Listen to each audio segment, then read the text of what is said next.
What's going on, you guys? It is the watch list. It's a Wednesday on the watch list. How you guys doing? I'm Jayar Jackson. Good to see you guys. I'm glad you've joined me for a very special day. I won't tell you exactly why, but a big part of it is my guest.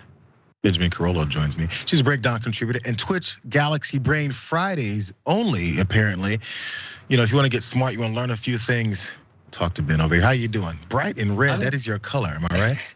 It really is. Like, honestly, all my favorite outfits are red. But no, I'm really excited to be here today because, I mean, not to spill the beans or anything, but I hear that it's a very special birthday today. Okay? It's your birthday today? Wow. What an insufferable way to brag about yourself. I heard it's a very special birthday. I'm getting older by the second. As a matter of fact, officially, you guys should all check your birth certificates. Oh God, who pulled this up? That's who's doing this? That was high school photos. A good friend of mine, Stephanie from high school. How you doing, Steph? And also apparently graduation. Jesus, man, that guy is someone that I've forgotten about. So thank you guys, appreciate you. I'm in the post-show media, I'm gonna ask who was responsible for these photographs. That was back in my wild and crazy days of going to backyard parties and barbecues and things like that. So appreciate you guys. I'm glad to be here. We're always gonna remember because yesterday was the anniversary, today is birthday. So as long as things keep rolling, I'll always have an annual birthday gift just from you guys to be here with us. Glad you're with us here, Ben. Let's go ahead and dive into the stories of the day, though. Apparently, there's a policy at the White House, and apparently it transcends all administrations, and it is just take the stuff and run. Let's watch this. The handling of classified materials and the nation's secret is a very serious matter. And as a former vice president of the United States, I can speak from personal experience about the attention that ought to be paid to those materials when you're in office and after you leave office. And clearly that did not take place in this case. But the unequal treatment before the law was deeply troubling to me early this week. Mike Pence, he's talking about classified materials. That's a bit of a throwback. Why would Mike Pence be talking about classified materials here again? It's because Mike Pence was caught with classified materials in his Indiana home. Man, this is with the count is up to 3 former presidents and vice presidents with these types of materials in their homes. So despite saying things like that about how there's no documents and things in anyone's homes and how dare these things happen, yeah, he said more as he sat down with ABC's David Muir again after Biden's classified document story was breaking. Let's let him continue talking about it. Let me ask you, as we sit here in your home office in Indiana, did you take any classified documents with you from the White House? I did not. Do you see any reason for anyone to take classified documents with them leaving the White House? Well, there'd be no reason to have classified documents, particularly if they were in an unprotected area. Didn't look like, I don't know, Mike Pence does a lot of like pensive thoughts, you know, maybe, but he was probably thinking, wait, do I? Because apparently he does. But he can't find the reasons why a vice president would have such a thing. Maybe he has some excuses why a former president would, considering that former president also said he has reasons why. But still, he made similar remarks also earlier with CBS's Bob Costa. He was on the media tour about how he did not have classified information. Let's watch. Our staff reviewed all of the materials in our office and in our residence to ensure that there were no classified materials that left the White House or remained in our possession. And I remain confident that that was done in a thorough and careful way. Well, the confidence is there, but apparently the reality is not. This is how they discovered these things. Now, these are details that are very important based off of the different cases that we've seen from these past few administration officials. So a lawyer for former Vice President Pence discovered about a dozen documents marked as classified at his Indiana home last week. And he has turned those classified records over to the FBI. That's what multiple sources familiar with the matter said to CNN. Now, the FBI and the Justice Department's National Security Division have launched a review of the documents and how they ended up in Pence's house in Indiana. So very similar to what was going on with Biden, I think, to a good degree. But I remember a bunch of Republicans went on television, talked about the Espionage Act, and they were talking about how Joe Biden is destroying the country, and therefore Donald Trump should be let off the hook. How about both of them get investigated? Or how about a third? Let's watch some of the things these folks said. Let's go to SOT 4 here, you guys, because they were all over the place talking about this. Here's Kevin McCarthy. It's me now. You guys gonna dig hard on this, Speaker? Yes, we are. And you're missing one question. They say the attorneys found these documents. Who told the attorneys to look there? Somebody else knew the documents were there all along. Otherwise, why would the attorneys even look? But it's just a... This is the year of like the receipts being brought forward. He could say that exact thing right now about Mike Pence. The lawyers found it. Someone else must have known they were there. Who knew? I don't have any answers. I'm just asking questions so you can come up with ridiculous ones yourself and talk about the conspiracy that is involved. Can we do that again now here, Kevin? Doesn't matter. Marjorie Taylor Greene, his new best friend, also said similar things. Let's watch. Well, this is a huge story. It's very serious. As a matter of fact, Joe Biden conceivably stole those documents. What people need to understand is the President of the United States is the only one that can declassify documents, not the Vice President. For Joe Biden to steal documents and have possession of them, this is a serious investigation, and the communists at NARA can't hide it anymore. And Merrick Garland and the Department of Justice, they have to be held accountable if they don't treat Joe Biden exactly the same way they're treating President Trump. It's ridiculous and it's shameful. Ridiculous, shameful, and they need to treat President Biden exactly the same way they're treating President Trump, even though those are two completely different situations and reactions to this problem. Now, the problem being all these guys keep taking classified documents. Is she prepared to say that Mike Pence should be treated the same way? She might be. She's still on Team Trump, and we know Team Trump has nothing to do with Mike Pence anymore. One more piece here, Ben, before we let you in here, because Congressman Byron Donalds, who was nominated multiple times to be Speaker of the House because they were trying to push back on Kevin McCarthy, not because they actually wanted him. Please. He tweeted this out. A former vice president, again, this has nothing to do with Pence. This is about Biden. A former vice president has no ability to remove classified docs. Former presidents are different, all caps. They have the ability to declassify. Biden's intent and usage of the docs is irrelevant. Biden's intent and usage of the docs is irrelevant. This is about when he removed them. Anything taken before he became POTUS is an Espionage Act violation. Keep that same energy for this guy. Now, maybe they're on media tours, and I missed it this morning and late into the night about how they're all over TV talking about how Mike Pence is violated the Espionage Act.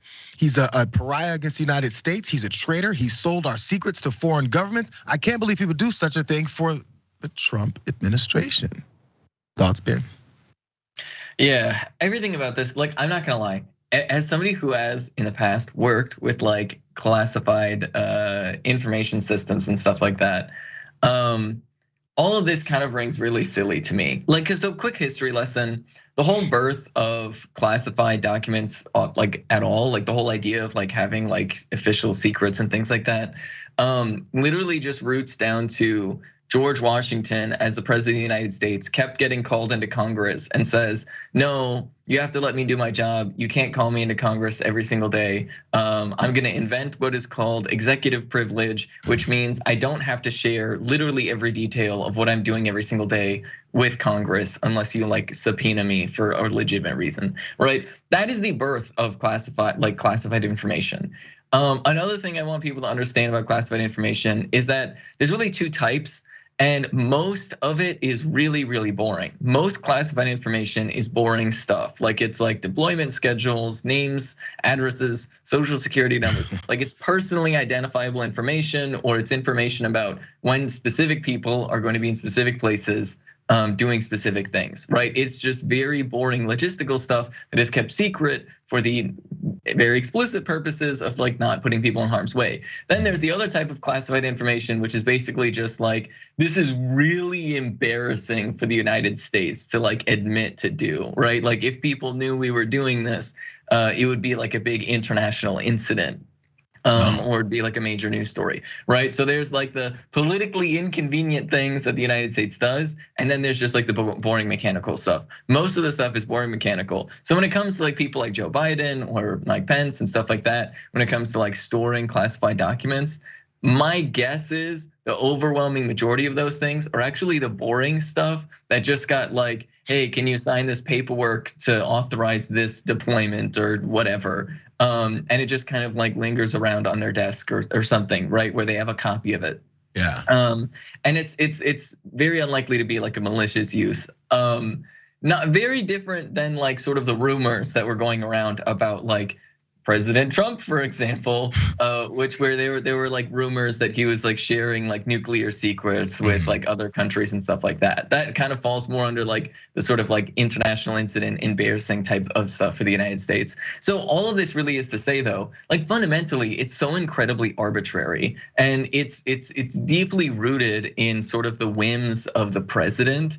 In terms of like what is classified, what isn't classified, what you can do with classified information. And it's all really like this house of cards that is just built on like precedent and tradition entirely within the executive branch. Like there's some laws, but like very few that actually dictate like who can do what with classified information, realistically speaking. So it's very arbitrary. So we've got a lot of different things. I'm so glad this breakdown is very interesting to me, and I'm mad that I never knew this, even the base level of what you just told us. There's a reason why you host a show called Galaxy Brain, and tell you about stuff you didn't know about, which I didn't know now. But I'm thinking about the extreme frustration it could be from someone in this position. Maybe they were part of that boring stuff, and you're hearing nuke codes. Oh man, this harm's way, and maybe even some of that information or positioned type of documents or classified information is even old now.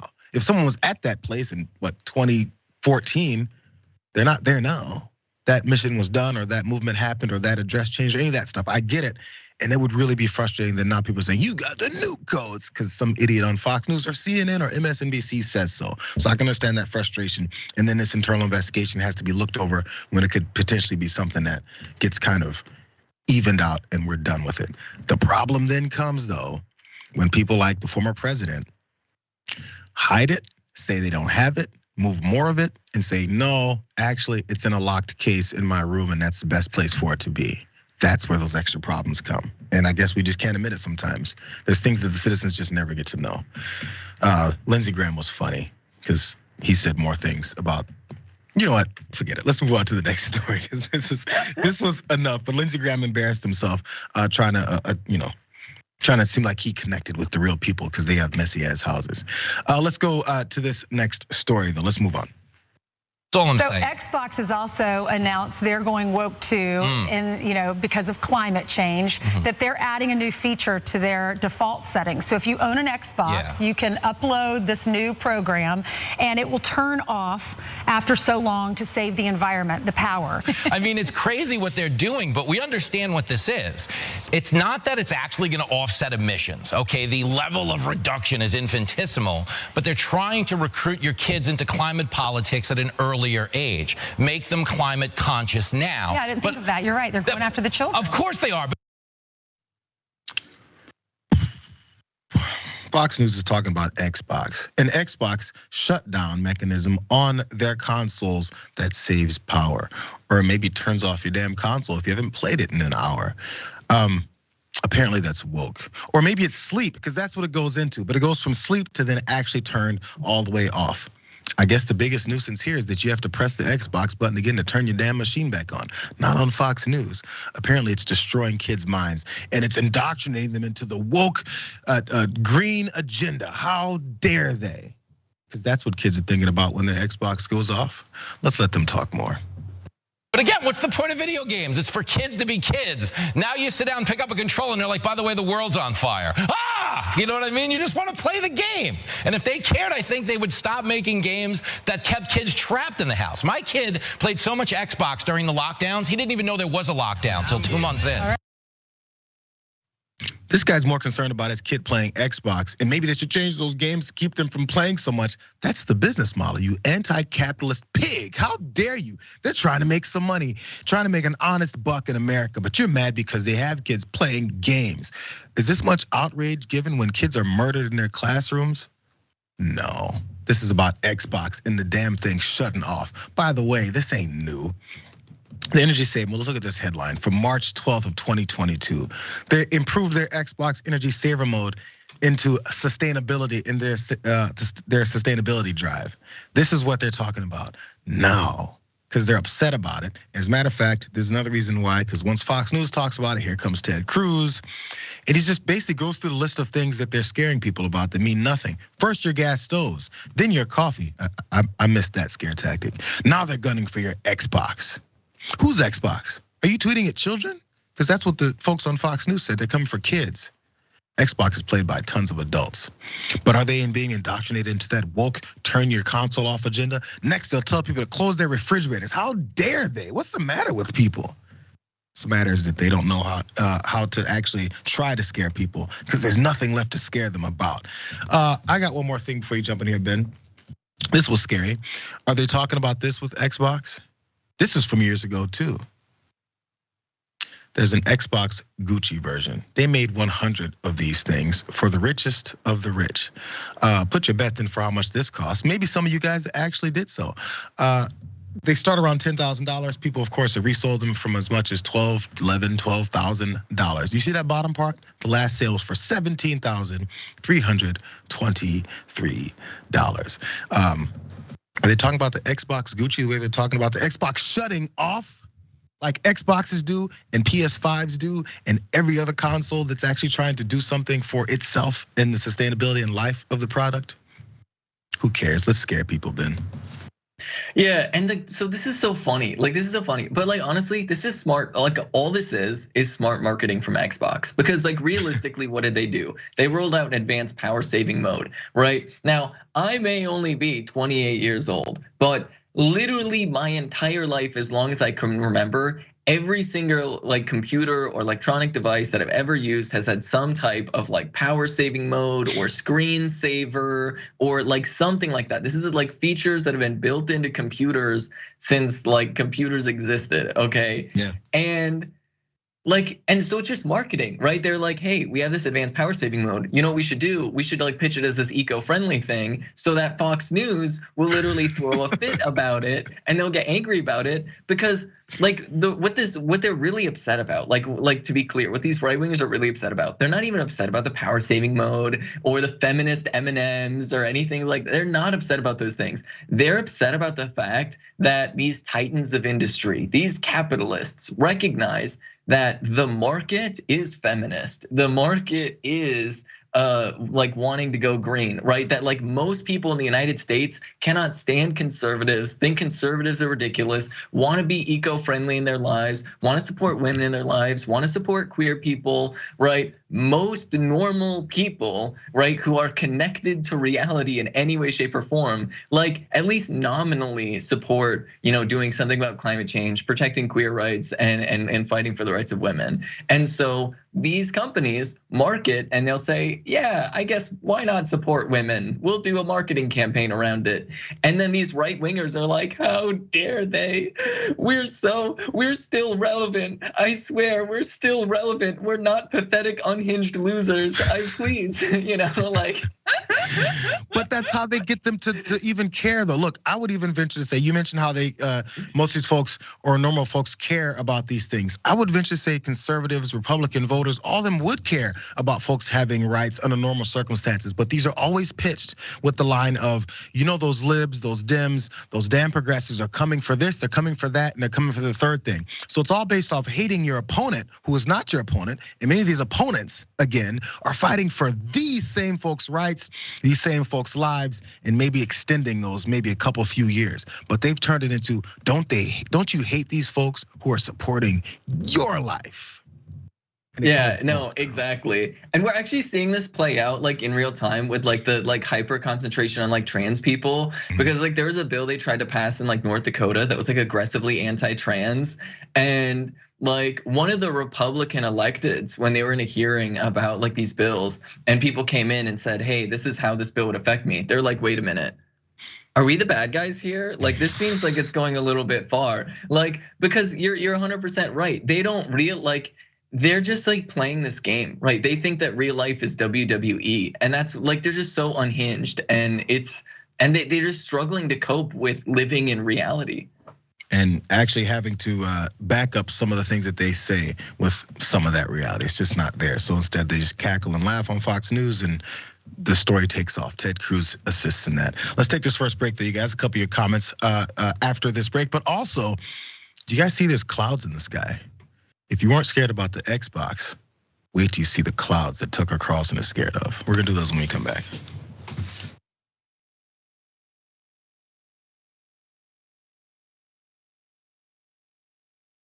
All right, well, the Young Turks special election day coverage dropping. An amazing power panel. Look at this panel. You want to talk about power? It's like a smart Destiny's Child. We're all too strong. We spun a revolution. Yes, another one. Aren't you excited? Wow. And then Alexandria Ocasio-Cortez, everybody. Yay! You know, this is where it started in a lot of ways. Why is he lying? Because these are acts that you can commit with impunity. Most of us are usually in boxer shorts underneath. I went with the pants today. This is the first ever power panel with Donald Trump as president. We have elected the top Twitter troll in the country. We have to stop pretending that race is not an issue in this country. Now keep in mind, racism had gone away until Barack Obama brought it back. That's right. They want to protect life so much that they want to ensure that insurance companies don't cover your maternity care.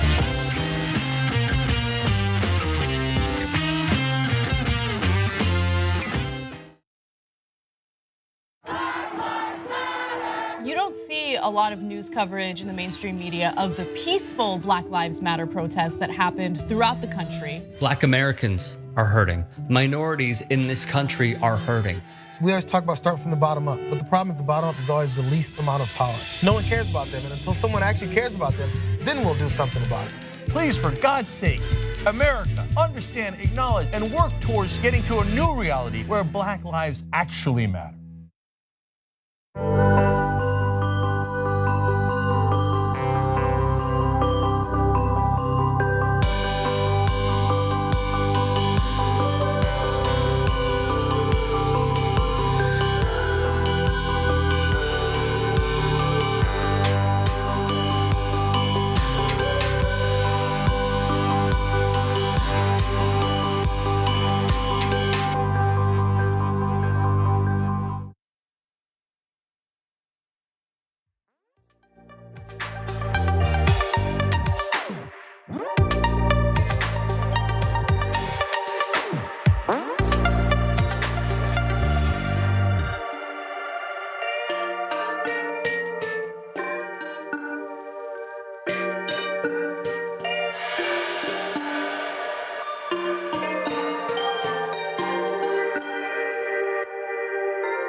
Hey, what's going on?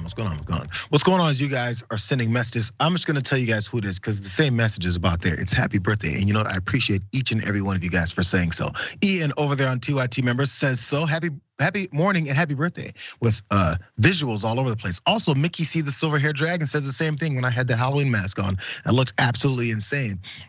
Thank you as well. Brett Campbell, AKA Dragon My Ass. Also as well, Shy Coltrane 42 says it. Over on Twitch, Sonic Screwdragon. A little different though. Glad to see Ben on for JR's birthday episode. Her laugh makes my day every time. And I make sure I think about it in a little bit way. I said, I'm gonna get her to laugh, it's gonna happen. The IT Dragon says, same, happy birthday. Appreciate and love you guys. Let's see if there's something different here. YouTube Super Chat, R King 1 Garcia. When I was in the Navy, we had to sign for classified documents when receiving and returning, and there was a witness. You're not the vice president, come on. Also, this lady named Bessie Jackson says, happy birthday, my son.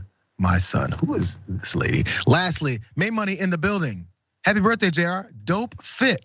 I wonder who got it for you. She got me the hat, and this is the sweater she just got me. And handed it to John Iderola because he went up north and did that show with Francesca, the Bituation Room live. I wish I could have been there. I was extremely jealous, but I didn't let either one of them know that I was very jealous. But guess what? I got a dope hoodie instead. Let's go and do some more stories. We're behind because I talk too much. Let's go to the clouds. may have seen pictures of the very strangely shaped object that appeared in the skies over Turkey. What is that exactly? It's not normal, no matter what they tell you. Plus, tomorrow, millions of church-going Christians in America still vote for the Democratic. Was that secretly recorded audio from Tucker Carlson's bedroom? What is that? Never seen anything like that before. They'll tell you that it's normal, but it's absolutely not. There's him talking about clouds in the sky. It's red, it's a bit circular, and apparently it's daunting for this guy. This thing that's so terrifying is what folks call clouds, but he's afraid of it anyway, though. But so there's the picture of it, but other folks did decide to try and help him out. This particular user, whose username is Todd is bored with this, which I love, decided to help Tucker out. He said, Republican men, it's right there. Republican women, you're welcome. Maybe. Turns out, let's give some details, because Tucker Carlson said nobody knows what this is and they won't tell you. They're gonna keep it secret, except that whole thing about searching for something escaped them. Lenticular clouds are usually found either draped over or floating near mountaintops and ridges. They're formed when that layer of the atmosphere is just on the cusp of saturation. Maybe you should look up what those words mean as well. It's a lens cloud. Again, a general Google search will give you this information. In fact, they'll give you multiple examples of how they look and when they look differently, and in those particular weather conditions, you can see 6 of them right there. Here's a beautiful picture from Mount Shasta. It's a very nice place. I went there multiple times when I was younger. Floating over the mountains, a red circular cloud. I think it's an alien. Or is it from a Jordan Peele's movie? Nope. Who knows? It's all scary. One more thing though, because Tucker Carlson says this, and you would think normal people would go, oh my God, I've never seen such a thing. I'm one of those people who've never seen such a thing. There's these couple folks who work for me, Emily and Emilio, one of them looked it up. And they found these things. It's really weird how I have that access, but Tucker Carlson on his multi-million-dollar budget does not. Still though, people believe him. Let's go to this graphic 6 here. This person says, funny how they make up names of a cloud when this has never been seen before. I really hope that they were trolling. I really hope that they were trolling, because that's just fun. And lastly, the last headline that came out from the New York Post after Tucker Carlson said this. It's just the way this is. But as we said before, when it came to the Xboxes and Fox News, and now red clouds circular clouds in the sky, they're all scary, and they won't tell you what's going on. Ben.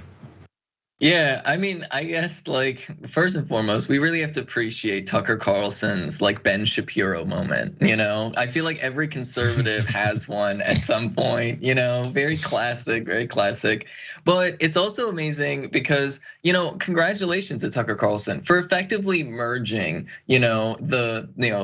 turning personal insecurities into outrage. And combining that with like these unhinged conspiracy theories, like this is a true innovation of conservatism, where finally they can, spread their ridiculous conspiracy theories in a way that also completely caters to all of their own inadequacy issues that they're dealing with, right? Like, I don't know, all of this is just like funny and it's absolutely ridiculous, and it just goes to show like how disconnected from reality these conservatives are. Like they see a cloud that they've never seen before, then all of a sudden they're like, oh my God, this is a conspiracy. They won't tell you what's going on. And by the way, when Tucker Carlson says they, we all know that he's like, just being anti-Semitic, like, because fundamentally at the heart of like all of these conservatives, what they really share is this like deep rooted anti-Semitism and an attachment to like over the top conspiracy theories. And there's so many things, I guess, getting controlled that you just will never learn about. They're coming for you. It's a constant state of fear so that you don't pay attention to how they're picking your pocket. Let's keep it, it's always back to the money. Let's go ahead and jump to this next story. Considering picking people in their pockets, this particular couple, this Marine, picked this child off the streets and out of Afghanistan. This is a crazy story. Let's go. We turn now to the story about the future of a 3-year-old girl rescued after a military raid in Afghanistan. She's now at the center of court battles here in the US. Show us how strong you are. With training wheels and some encouragement, she looks like any other 3-year-old learning to ride a bike. But this child's story is anything but ordinary. It begins on the battlefield in Afghanistan in September 2019, when a counterterrorism team zeroed in on this remote compound. Baby Elle was severely injured in the raid, and her parents were killed. She was roughly 2 months old. As the child was treated in a military hospital, the mass began the process of officially adopting Baby Elle in the U.S. Meanwhile, the Afghan government and the International Red Cross searched for Baby Elle's biological family in Afghanistan. According to court documents, the baby was eventually given to an Afghan couple. The then Afghan government determined the husband to be the baby's first cousin.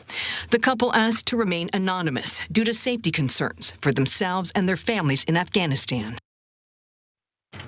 So there's that young girl has been taken out of Afghanistan, and we hear there's family members around.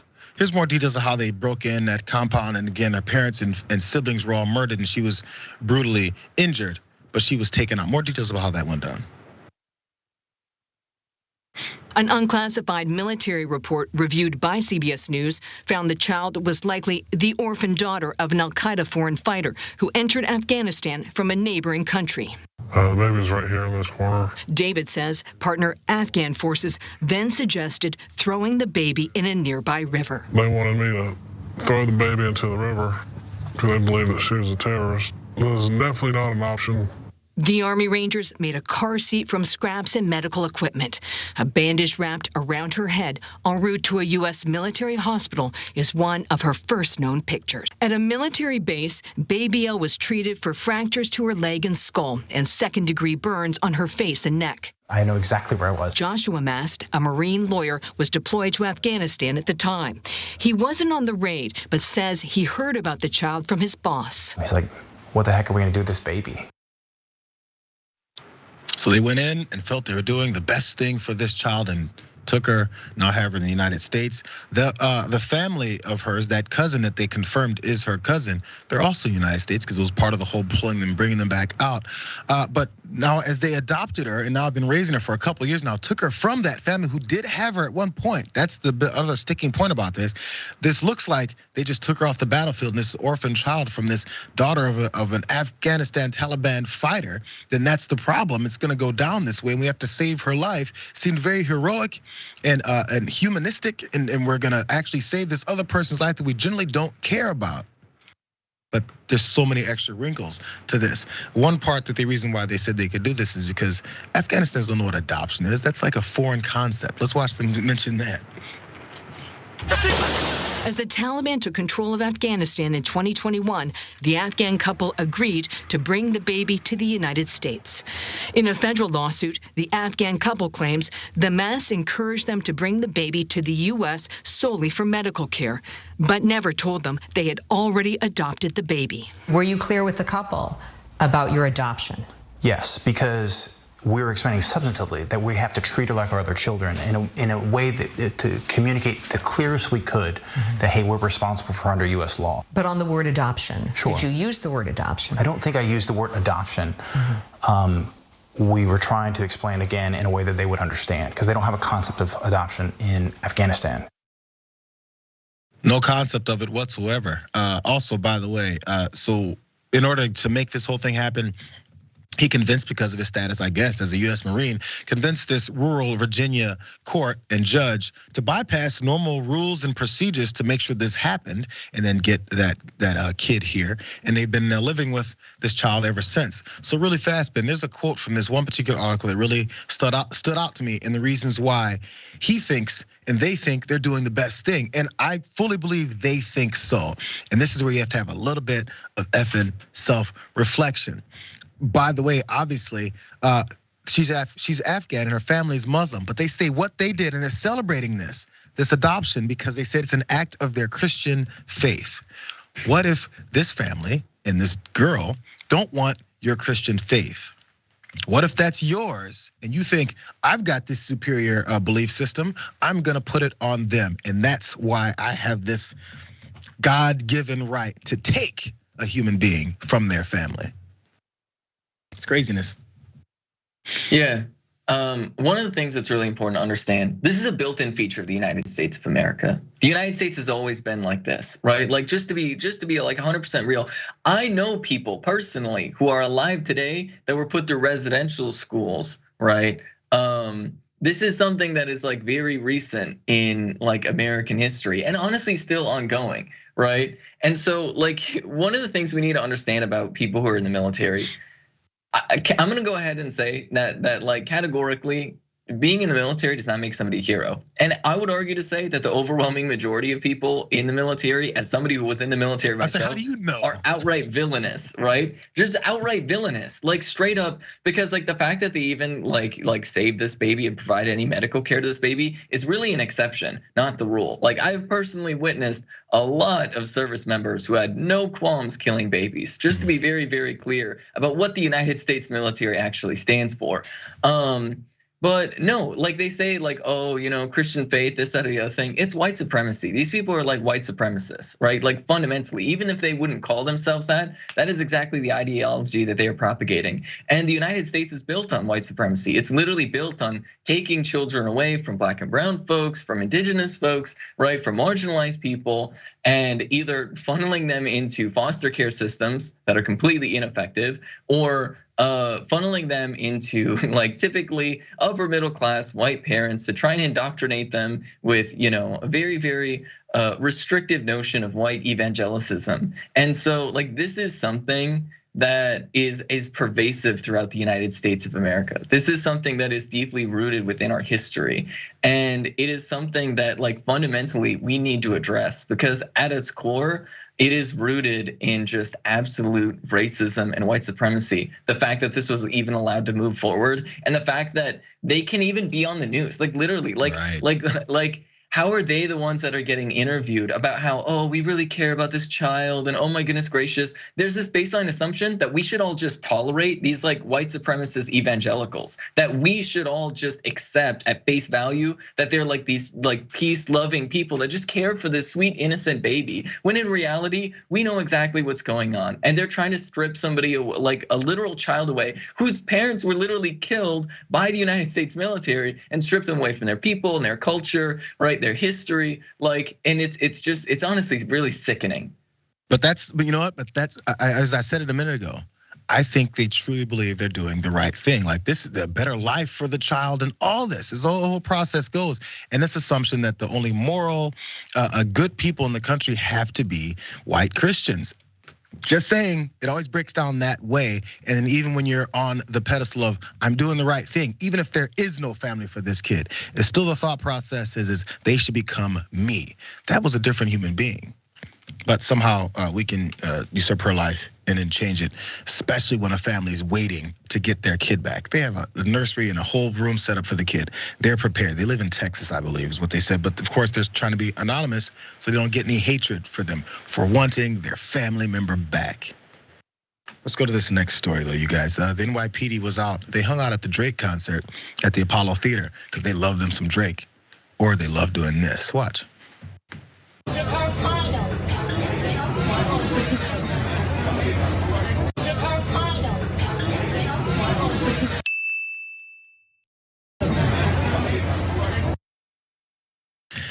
That was a Drake fan, I guess, filing out of the Apollo Theater after his show over the weekend.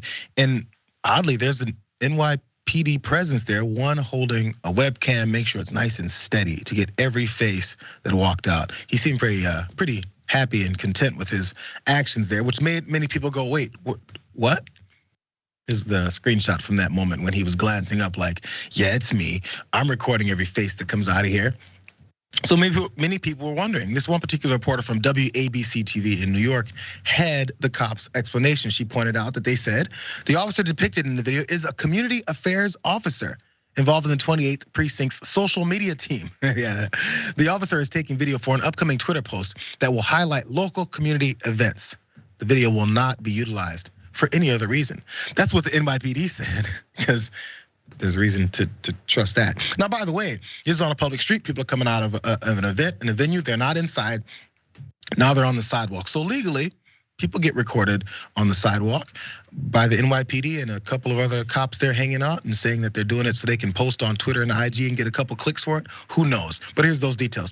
The Drake Concert-Goers would be entitled to legal protection from misuse of footage, like unauthorized commercial usage or certain public broadcasting, but they actually have no legal basis for preventing the cops from capturing that video, which they did, even without their consent, because again, you're in public. But there's that still concern of, yo, we know there's lots of facial recognition things happening with law enforcement, specifically NYPD. We've seen things that people have tested and talked about how this is getting developed. You have cameras out on the corners, and it's just compiling this database of faces. And then, hey, if something happens, say inside that theater, and we need to find out who came out of it, we have that set and ready to go. Why are you against law enforcement?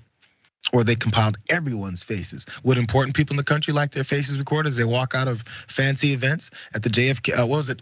I can never remember the name of the venue in New York where all the very rich people go for their big concerts. Is NYPD standing out front with cameras on their faces? Because we just need to collect some faces in case some criminals have walked out. We know they have a history of things like, advanced, let's say, police procedures like stop and frisk. Why would anyone gonna use this fairly? I don't. What are your thoughts, Ben? Yeah, no, most definitely. And there's so many layers to this. Like the first and foremost, we need to understand something.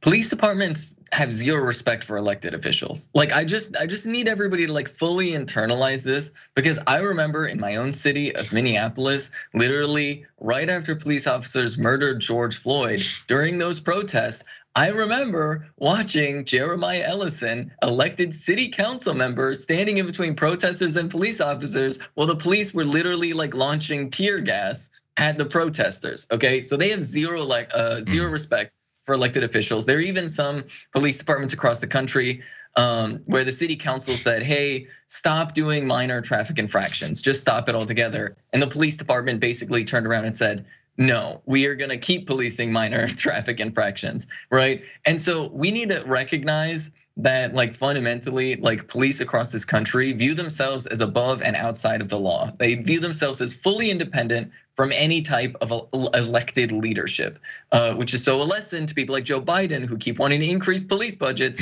That's what you're asking for, okay?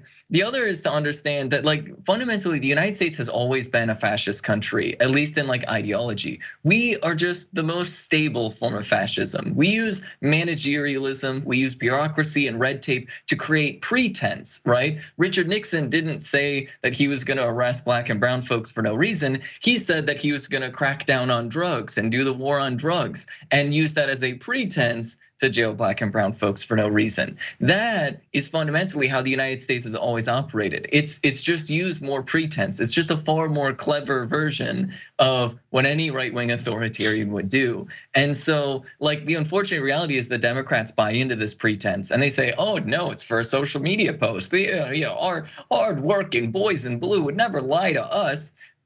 Even though police, are obviously lying constantly to the point where it's just embarrassing. And so fundamentally, we gotta recognize that police officers will systematically under-police white supremacists who are a serious threat to our society, that commit mass shootings and commit terror attacks and literally sent bomb threats to children's hospitals because the existence of trans people made them so angry.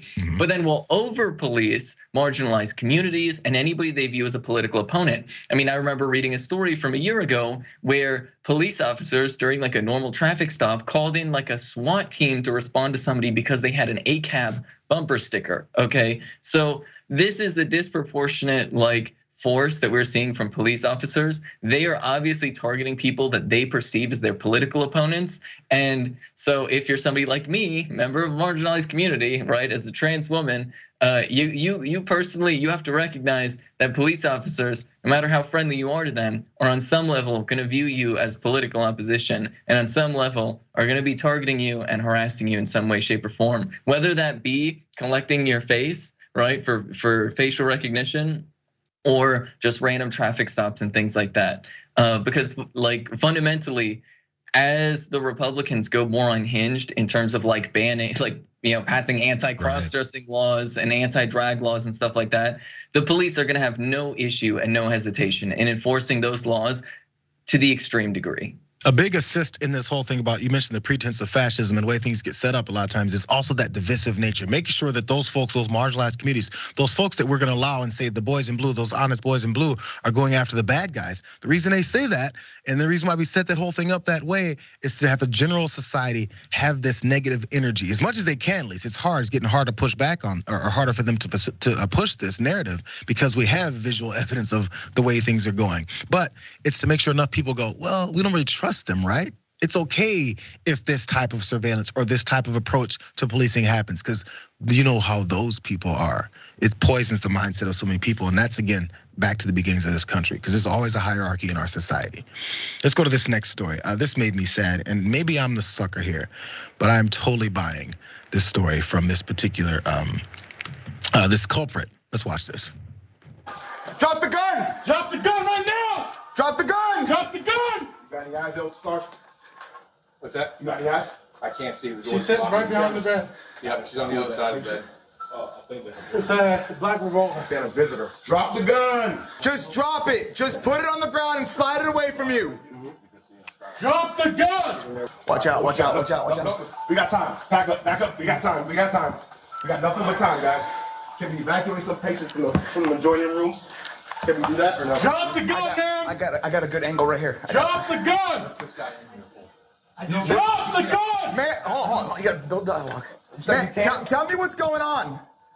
Tell me what's. I don't want to hurt you. We don't want to hurt you. Tell me what's going on. Just talk to me.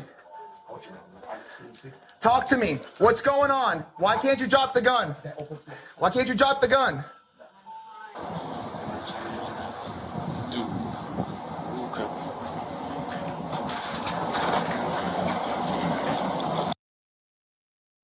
That very tense, loud exchange outside of a hospital room in Daytona Beach resulted in that old lady being wheeled out, as you saw, with zip-tied cuffs on her in a wheelchair. This is odd. She was in a hotel.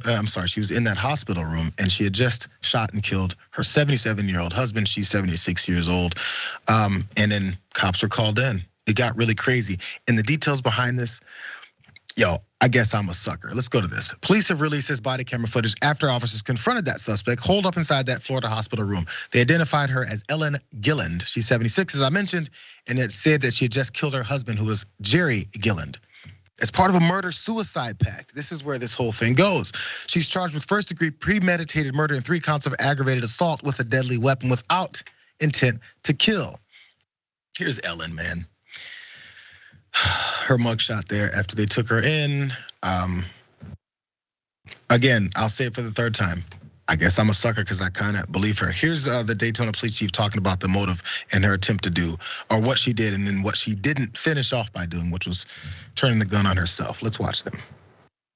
Apparently, because he was terminally ill, they had a conversation about it, and they actually planned this approximately 3 weeks ago, that if he continued to take a turn for the worse, that he wanted her to end this. Initially, I think the plan was a murder-suicide, so she killed him, and then she was going to turn the gun on herself, but decided she couldn't go through with it.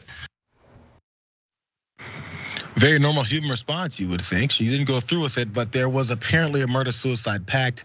I've seen some people comment and go, I hope she has this written down or recorded or something with her husband saying this, because as you can see, she's up for all these charges. She's got an arraignment scheduled for the 14th of next month to get this whole thing figured out, but it's not looking very good for her. I don't know, am I a sucker? Am I a sucker, Ben? Am I the wrong one on this? I'm willing to believe that, but yo, when it comes to terminal illnesses and a couple has probably been together for 50 years or so, I can see it.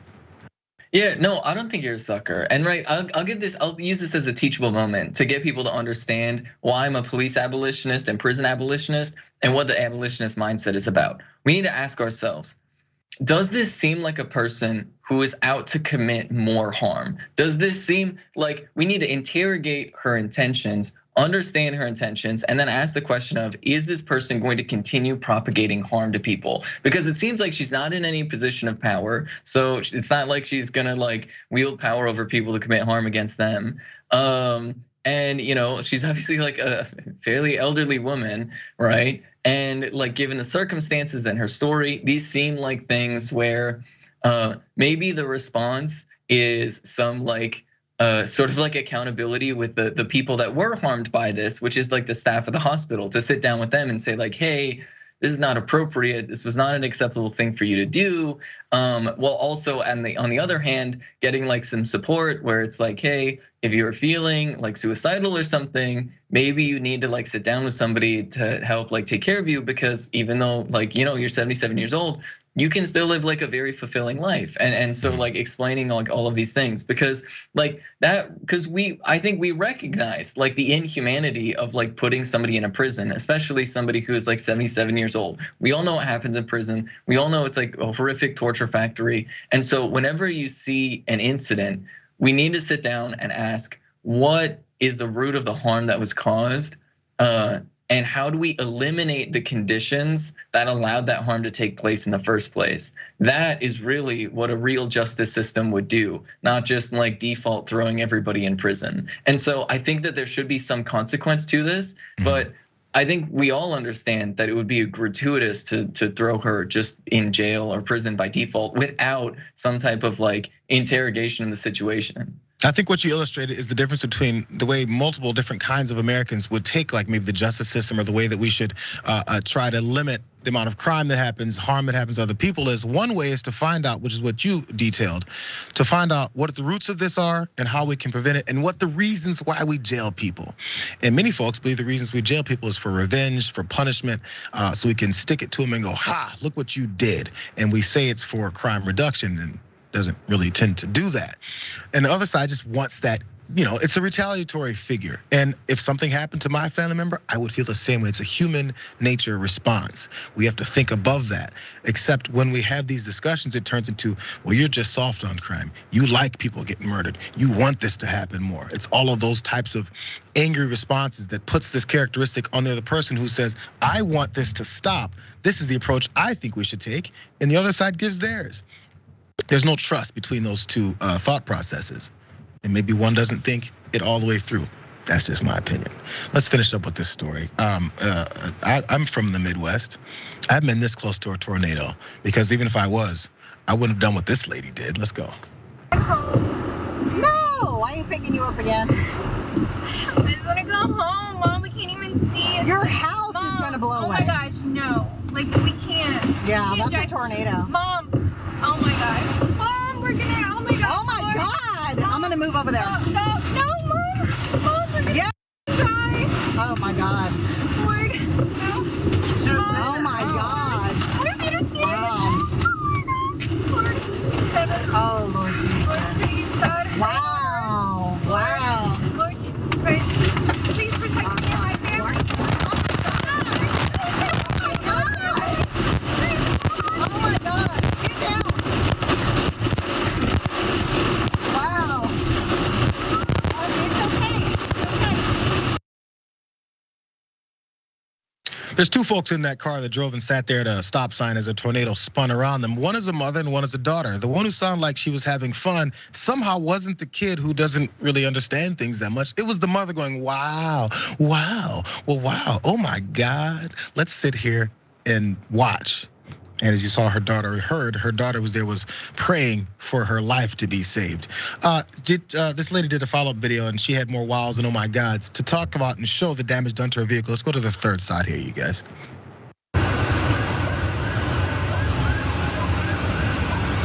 Your car is so bad, Mom. I know. Oh my god. We're so lucky to be alive. We're lucky we're in this badass heavy car.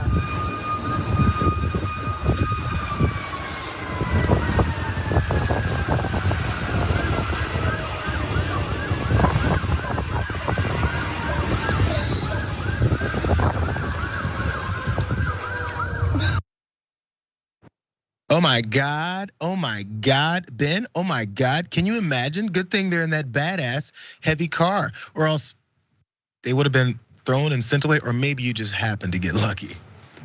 Literally, This is so unhinged, right? Like, okay, I have no evidence that Facebook or any other social media app did this aside from just my interaction with like baby boomers in the world. But I 100% blame this on Facebook just rotting the minds of baby boomers away, just completely just rotting their brains, because they all have this like main character syndrome where not only do they individually think they're John Rambo and so they feel the need to drive tanks, right? Like where they're like, oh, I've got this heavy duty SUV, look how tough I am, right? But also like they think that nothing, like they think they're impervious to harm, right? The world is super dangerous and like, you know, they're John Rambo and everyone's out to get them, but also at the same time, they're like invincible and like straight up, like she was torturing that child. That's just like literal torture. And we need to have a conversation about how the brains of the baby boomer generation are just rotting away in real time.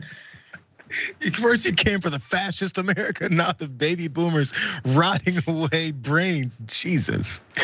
So this whole thing happens. I mean, maybe this is the mindset of storm chasers. You're in Minnesota, right, Ben? So there's people who chase storms. I'm not sure how much they happen up there further north, but there's people who chase storms, and I've always asked, yo, what kind of mindset do you have to have? Because I've seen a tornado off in the distance, not right in front of my face, and then driving up into it and experiencing it a little bit.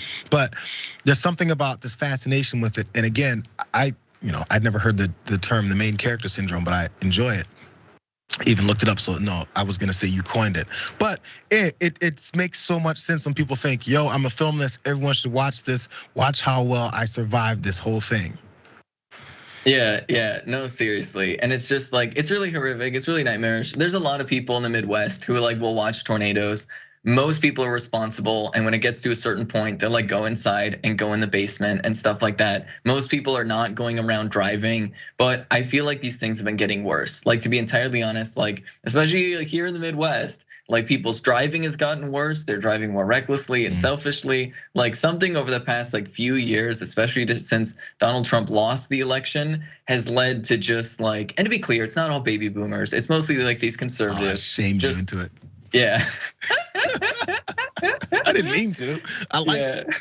Fun times. Fine. Okay. I appreciate you. We'll let the comments deal with you later. Thank you, Ben, for joining me. Of course, Twitch Fridays, Galaxy Brain. Check her out. Check out all the.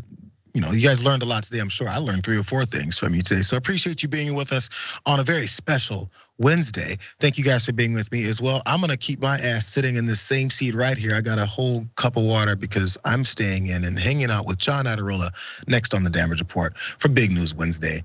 Let's call it Birthday Wednesday. We'll see you guys in a couple seconds and also tomorrow on the show.